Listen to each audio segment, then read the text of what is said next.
Hello champions, welcome to Origin. आज हम लोग पढ़ने वाले हैं East India Company begins trade in Bengal. यानी कि ईस्ट इंडिया कंपनी सबसे पहली बार जो इंडिया में आए थे ना, वो सबसे पहली बार वो आए थे बंगाल में। और ये बंगाल हमारा जो है ना ईस्ट साइड में है, इसीलिए ईस्ट इंडिया कंपनी नाम इसका पड़ गया। तो आप याद रखेंगे कि ईस्ट इंडिया कंपनी इसका नाम क्यों पड़ा। इसलिए पड़ा क्योंकि ये सबसे पहले इंडिया में ईस्ट साइड में आया था, इसलिए इसका नाम पड़ गया ईस्ट इंडिया कंपनी। तो सबसे पहला यहाँ पे लिखा हुआ है the first English factory was set up on the banks of the river Hooghly in 1651।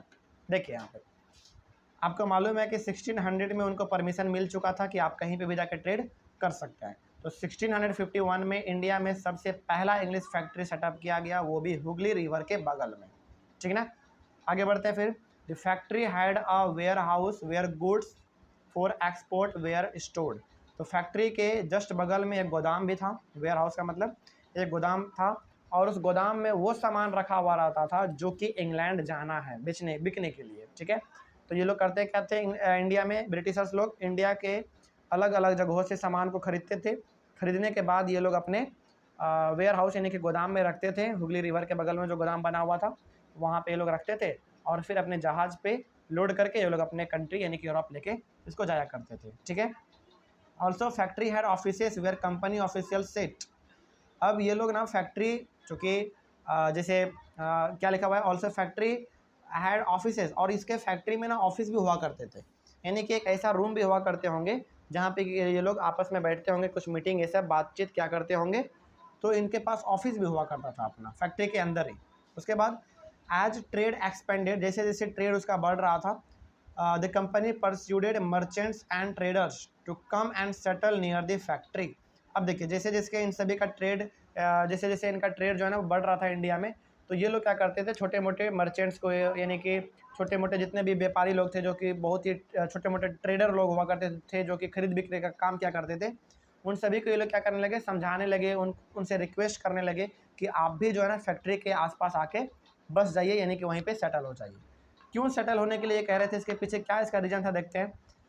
The company got zamindari rights, यानी कि the company got zamindari rights. Zamindari rights का मतलब होता है right to collect tax from land by Mughal officials over 3 villages. अब देखिए इन्होंने क्या किया, इन्होंने मुगल ऑफिशियल्स को, यानी कि जो कि उस समय के मुसलमानों के जो समय के राजा हुआ करते होंगे, हालांकि उस समय के राजा जिस समय पे हमारे औरंगजेब थे ना, औरंगजेब का जब मृत्यु हुआ उसके बाद तो पूरी तरीके से ब्रिटिशर्स इंडिया में आ ही चुके थे, लेकिन उसके पहले भी धीरे धीरे अंग्रेज लोग अपने पैर को पसार रहे थे इंडिया में। हालांकि एक्चुअल यदि आप बात करें आखिर एक्चुअली में वो लोग आए कब थे, एक्चुअली में वो लोग आए थे औरंगजेब के मरने के बाद, लेकिन धीरे धीरे वो अपना कंट्रोल है ना पहले से ही बढ़ा रहे थे इंडिया में, जब औरंगजेब थे उसी समय से। लेकिन आप कह सकते हैं कि पूरी तरीके से वो तब आया जब कि यहाँ पे औरंगजेब मर गया, तब आया था। लेकिन पहले वो धीरे धीरे यहाँ पे अपना कदम रख रहे थे, एक दो इंसान आ रहे थे, छोटा मोटा ट्रेड वो कर रहे थे, लेकिन असल मायने में वो तब आया जब औरंगजेब मर गया। ठीक है, तो जहाँ पे देखिए the company got zamindari rights, मतलब क्या कि ईस्ट इंडिया कंपनी को राइट मिल चुका था। क्या right? Right to collect tax from land, यानी कि जमीनों से वो टैक्स वसूल कर सकते थे, वो भी 3 गांव से। ठीक है, तो उस समय के जो मुगल राजा हुआ करते होंगे यानी कि जो औरंगजेब थे, उन्होंने इनको टैक्स कलेक्ट करने का राइट दे चुका था 3 गांवों से। और वो कौन कौन सा था, उन तीनों गांवों का तो यहाँ पे नाम नहीं लिखा हुआ है, लेकिन उन तीनों में से जो सबसे पॉपुलर था वो कौन सा था, one of this village was Kalikata. Kalikata था नाम इसका पहले। सबसे पहले इसका नाम क्या पड़ा, जैसे आज हम लोग जानते हैं कलकत्ता ना, जैसे आज हम लोग जानते हैं सबसे पहले इसका नाम था कैलिकाता, उसके बाद फिर इसका नाम पड़ा कलकत्ता, आज इसका नाम पड़ा कोलकाता। ठीक है, तो याद रखिएगा इस चीज़ को कि सबसे पहले जो आज हम लोग जिस नाम से जानते हैं कोलकाता को, इसका सबसे पहला नाम था कैलिकाता, उसके बाद फिर उसका नाम पड़ा कोलकाता, नहीं कलकत्ता, सॉरी कलकत्ता, उसके बाद फिर आज पड़ा हमारा कोलकाता। ठीक है, तो ये हो गया हमारा मतलब कि किस प्रकार से कलकत्ता का नाम जो है ना बदलते एक बार कलिकाता, फिर से कलकत्ता, फिर से कोलकाता कैसे हुआ। तो ये जो आप देख रहे हैं ना, मतलब कि कोलकाता जो आप देख रहे हैं, उन तीनों गांवों में से ये भी एक मशहूर था जहाँ से कि अंग्रेज लोग क्या करते थे, टैक्स वसूला करते थे ज़मीन से। अब ज़मीन से टैक्स कैसे वसूलते होंगे? देखिए, ये लोग क्या करते थे ना, ज़मीन जिसको भी देते थे खेती करने के लिए, और जैसे खेती करने के लिए किसी को दे दिया, उससे जो भी अनाज वो उपजाएगा, या तो बदले में वो अनाज ले लेगा अंग्रेज टैक्स के रूप में, या तो उस अनाज के बदले में वो पैसे ले लेगा। इस प्रकार से वो टैक्स वसूला करते थे। आगे बढ़ते हैं फिर, the company also persuaded the Mughal empire Aurangzeb to issue a farman. फरमान का मतलब होता है a royal order granting the company the right to trade duty free. अब देखिए, अब जैसे जैसे ईस्ट इंडिया कंपनी इंडिया में अपना पैर फैला रहे थे, तो सबसे पहले तो उन्होंने मुगल को उनसे रिक्वेस्ट करके उन्होंने क्या कर लिया, ज़मीन का टैक्स वसूलना उन्होंने शुरू कर दिया, रिक्वेस्ट कर लिया उन्होंने, उनको राइट मिल गया। फिर ये लोग क्या कर रहे थे, लेकिन इतना भी आसान नहीं था।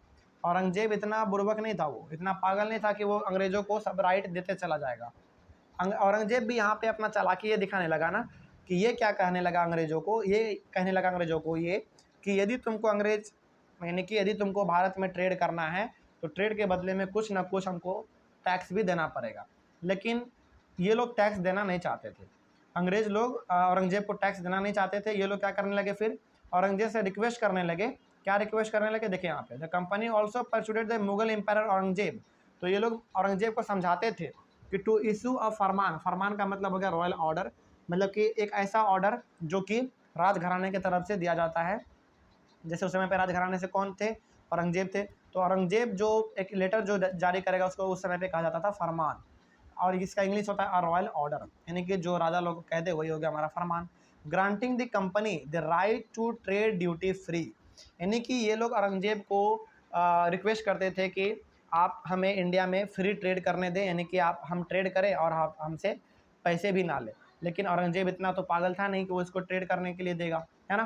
खैर, आगे क्या हुआ, आगे देखते हैं फिर। But the company officials misused the farman, लेकिन इसके पीछे कुछ और भी हुआ। क्या हुआ, ज़रा देखिए यहाँ पे। देखिए, आपको समझना पड़ेगा, ये समझना पड़ेगा कि जब ईस्ट इंडिया कंपनी भारत आया, तो उन्होंने मुगलों को, यानी कि औरंगजेब को, उन्होंने रिक्वेस्ट करके ज़मींदारी राइट तो ले लिया।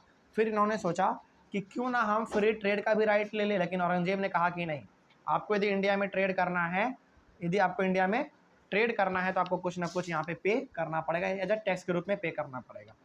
But the company officials misuse the farman, लेकिन कंपनी ऑफिशियल्स जितने भी थे, यानी कंपनी ऑफिशियल्स का मतलब कौन हो गया, वही ईस्ट इंडिया कंपनी, उसके जितने भी सारे लोग थे, उन्होंने फरमान का, यानी कि उन्होंने ऑर्डर का गलत इस्तेमाल करना शुरू कर दिया। कैसे गलत इस्तेमाल वो लोग कर रहे थे, देखते हैं यहाँ पे।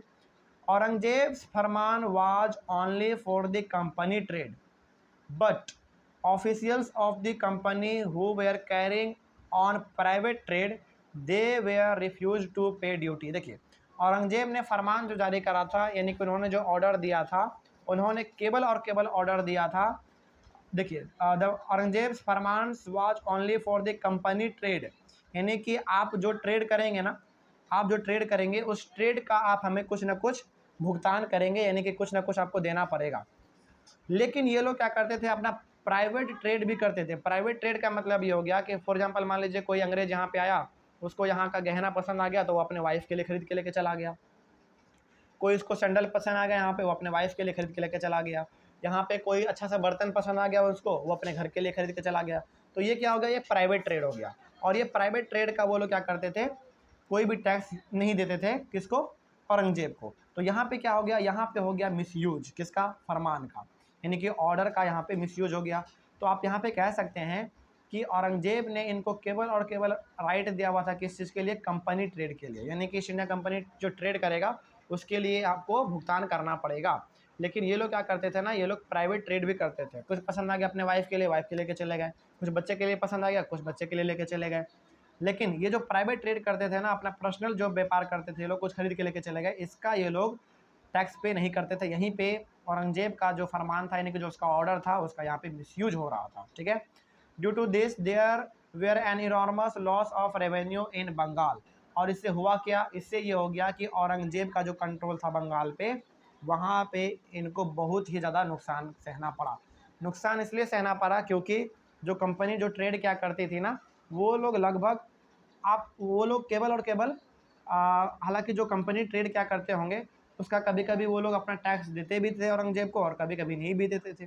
प्लस ये लोग मिसयूज भी बहुत ही ज़्यादा करते थे। मिसयूज मतलब क्या, वही प्राइवेट ट्रेड वाला हो गया। आई होप आपको ये समझ में आ रहा होगा। तो इस टॉपिक में मेनली हमको ये पढ़ना था कि किस प्रकार से बंगाल में सबसे पहले हमारा ट्रेड स्टार्ट हुआ ईस्ट इंडिया कंपनी का। तो बंगाल में सबसे पहले जब ये लोग पहली बार आए तो उन्होंने अपना फैक्ट्री इस्टेब्लिश किया कब, 1651 में। और औरंगजेब को ये लोग पर यानी कि समझा के उसको बहला फुसला के ज़मींदारी राइट ले लिया, यानी कि जो भी हमारा कोलकाता में जितने भी हमारे ज़मीन थे उन सभी का इन्होंने टैक्स वसूलना शुरू कर दिया। बदले में कुछ हिस्सा औरंगजेब को भी देते होंगे कि लो भाई तुम भी लो, अपना रखो इसको, है ना। लेकिन ये लोग फिर बाद में क्या करने लगे कि अंग्रेज़ों ने औरंगजेब से कहने लगा कि आप हमें फ्री ट्रेड का भी राइट दे दीजिए, यानी कि हम लोग ट्रेड करेंगे और आपको कुछ पे नहीं करेंगे। लेकिन औरंगजेब माना नहीं, कहा कि नहीं, आपको ट्रेड का यहाँ पे कुछ ना कुछ फी जो है ना वो आपको टैक्स के रूप में देना ही पड़ेगा।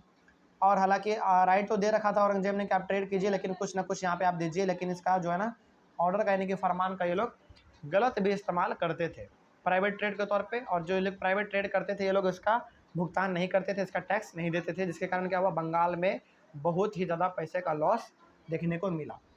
Thank you very much. ये समझ में आ रहा होगा। आप इसका स्क्रीनशॉट लेके इसका नोट्स भी लिख सकते हैं। Thank you.